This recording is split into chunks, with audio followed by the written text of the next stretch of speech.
Okay, we are making the Korban part 2 now. The dough has already mixed properly. Just letting it relax here on the lowest speed. I just wanted to mention, before we make the Korban, we always have to be praying. We have to be prepared to make the Korban is the most holiest service. I don't want to take a part from anybody else's service in the church, but making the Korban, without the Korban, there will be no liturgy in the Coptic Orthodox faith. So making the Korban is very serious. Since now we're in tough times and we're with the COVID-19 and we're hunkering in place, and I just wanted to share with my family this beautiful blessing, and also with everybody else out there who would like to partake of making the holy bread. So we always play. You can hear there's some noise going on in the background. That's actually the book of Psalms.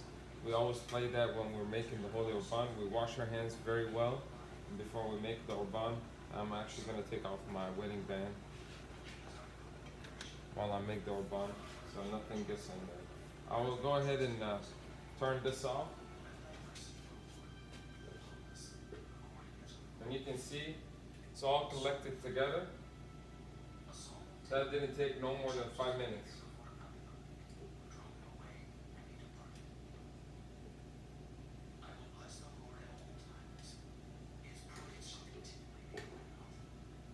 Alright. We'll just take it out. It's okay to be messy a little bit. But you can see how nice. And if it's sticky like this, that means it's actually going to be very fluffy at the end. The more water you put, if you can handle it, the better the Korban will be. The more fluffy the dough will be. I mean, the Korban actually when it's cooked. So, depending on what size, today I'm making the regular weekday size, which is about 6 inches. And we use these rings. We get them from, actually these are 7-inch. I get that from Michael's. The noise that just went off is actually the oven. I leave it at 400 degrees. I put the trays in it first. I use trays from Walmart. They're brass color. I'll show you one of them here in a second. Let me just take this out. So as I take out the dough, I have a sheet, a bed sheet here. It's never been used before. I use it only for Korban, and I put flour on it. I sprinkle flour using this siphoner. I got it from Bed Bath & Beyond. And of course, the mixers you guys can buy it from anywhere that sells it, Bed Bath & Beyond, or Walmart, or Costco. Sam's. I like to get every single piece of the dough out. Shouldn't be that bad. You can see here that the camera can show you. And what I usually do is I use the sheet itself, and I try to make it into a log. Now, depending on this size, I use a scale, a digital scale. These are the tools that I'm going to be using to make the Korban. I use a knife sharpener to make the holes. Here's my stamp that says Holy God, Holy Mighty, Holy Immortal. And there's 12 crosses signifying the 12 apostles. And the middle cross is the Spetikon. This is the most holy part of the Korban. Let me actually get closer. Keep it covered. Always keep it covered. So if you can see here, Holy God, Holy Mighty, Holy Immortal is written in Coptic, and which is a mixture of Greek. And you can see the 12 crosses, and the largest cross is in the middle, which signifies Christ. And that's the holiest part of the Korban. And then at the end, after we stamp it, we actually put 3 holes on one side, right here, 1, 2, right here actually, 1, 2, 3, and then we put 1, 2 here. And those are the 5 crucifixion marks. The crucifixion marks are the two nails on his hands, on Christ's hands. One nail in the bottom, that's 3. 4 is the spear, and 5 is actually the crown of thorns. So as we moving on here, oh yeah, I forgot to clean this guy.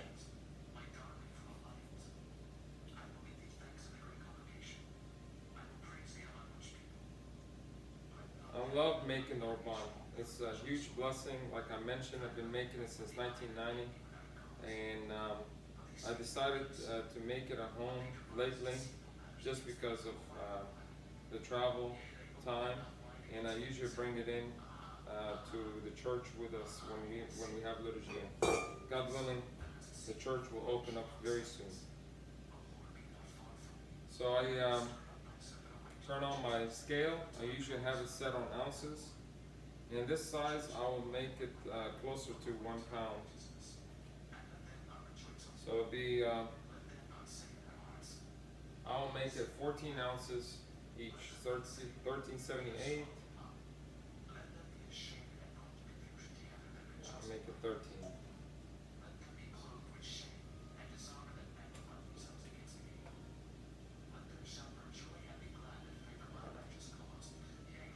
Okay, 13.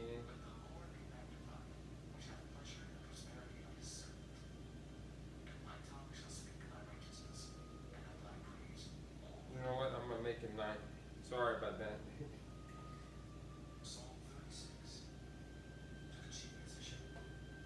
So I can make some extras. So anyways, after you cut the dough balls to the desired weight that you're looking for, I'll start kneading them, making them into balls, dough balls. That makes it easier. So I'm making this at 9. That's 9. That was 13. 10 and a half. 9 and a half. I'll take a little bit off. These guys would be all together. That's 10, of course. Okay, that's 9. 9 and 7/8. 8 and 3/4. 9.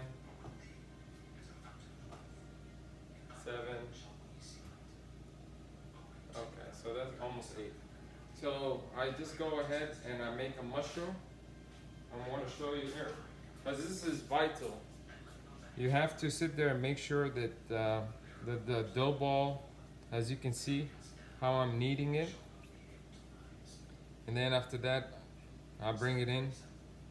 I see a lot of people, they take and put flour in their hands and flour on it. There's no reason to do that.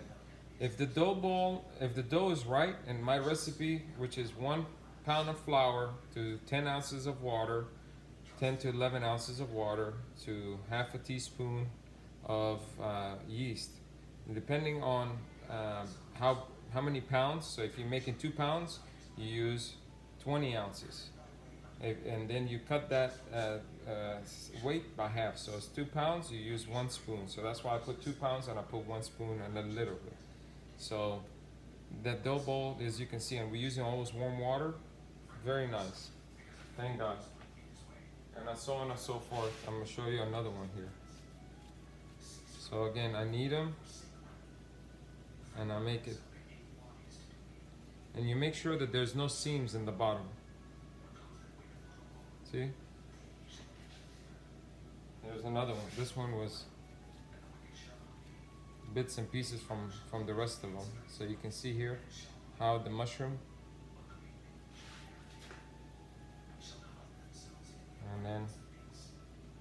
and you get faster, you get better as you make them, as your hands get used to it. You get faster.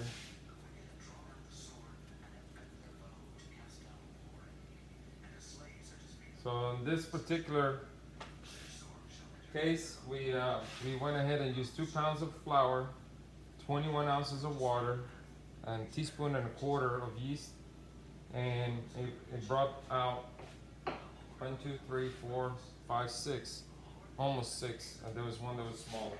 9 ounces each dough balls or banas. So after that, I go ahead and cover them right away because the orban doesn't have any oil, it doesn't have any eggs, so it's very sensitive. I'm using my linen cloth here to cover it. And I take the first one because it's first in, first out, always.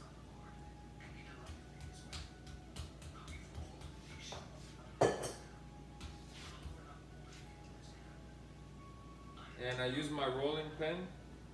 Again, this is one of the tools. And then also I have the dough cutter. So those are the tools I mentioned that you will need to make korban. As you can see, I'm continuously going from right to left to keep the dough, to keep the urbana as circle as much as possible. So actually, the 9 ounces is going to need a smaller rolling, smaller hole, the smaller circle, sorry. So I'm going to use this guy right here. I think this one is 5 inches. It's a little bit smaller than my palm of my hand.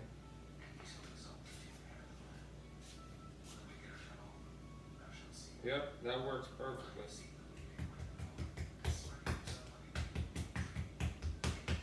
So I put it in, make sure that it's not trapped underneath the circle.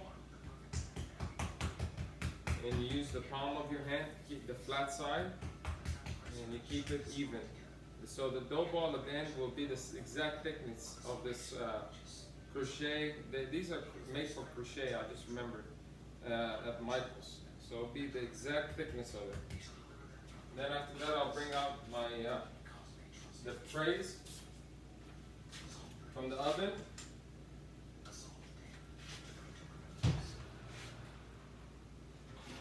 So as I mentioned, these are the trays, and then also have the silicone sheet. Silicone sheet, I got them from Amazon, but you'll put in their baking silicone sheets for half a sheet of baking sheet, and it will come up right away on Amazon. I got a whole bunch of them from Amazon. I forgot how much it was, like 10 or 12 bucks each. Let me get my cutting board so I don't mess up my granite. So this tray will take 2 of these. Actually, you can put 3 urbanics, the 9 ounces. I'll leave them on there, and I cover it. Let me go get a cover.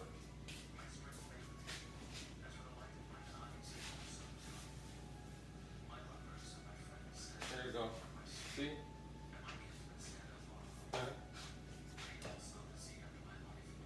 Next one, same story. I'm gonna make another one, then I'll pause. Again, I'm sitting there rolling it. I'm not using any flour on top of the orban. I'm trying to eliminate as much flour as possible.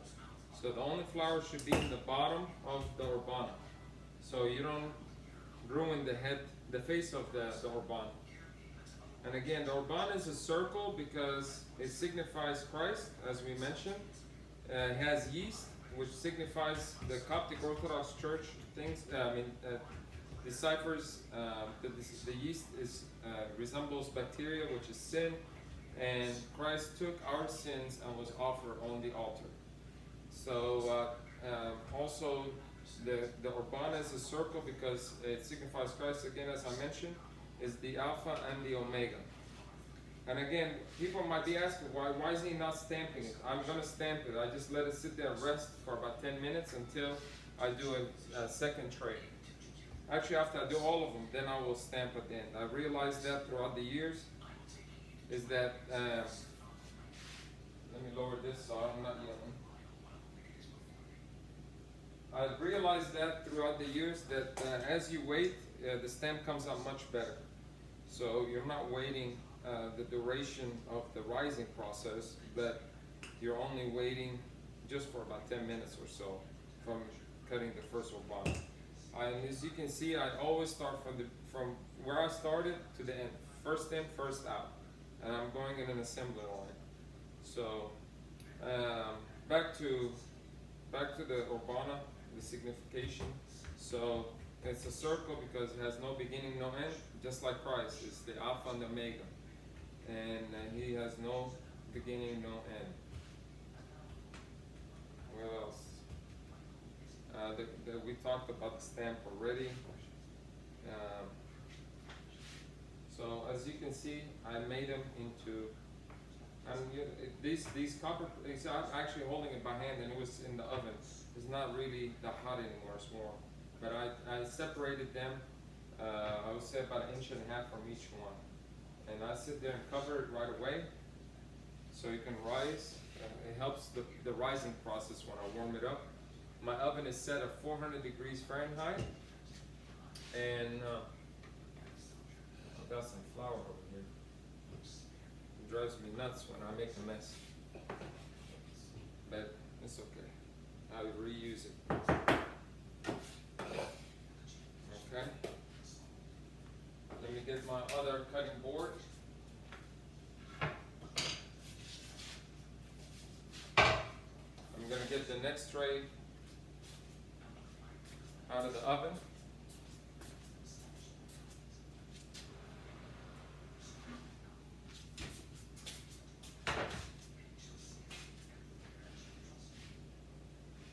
Cover that right away. Do the same thing. So you got the gist of it. I'm gonna pause it till I finish this one, and then what we do is I have here, if I can turn the camera. All right, so the kitchen table, I have bed sheet, again another bed sheet here first, and I folded it lengthwise, which is about 84 inches, and I folded it halfway here. I also put a trash bag. I make sure that I cut it so that actually traps the moisture in, and then I put towels. As you can see, I put 2 towels on top here, so the trays will go in here, and then after that I will set a timer for 45 minutes from the beginning. Actually, I'll set it right now. Alexa, set timer for 45 minutes. 45 minutes, starting now. All right. So as I did the first Urbana, I will set the timer for 45 minutes, and then that will give me a timer to come here and check, make sure the dough has risen, and I will unpause it. I will pause it right now, and I'll come back once I finish this one tray.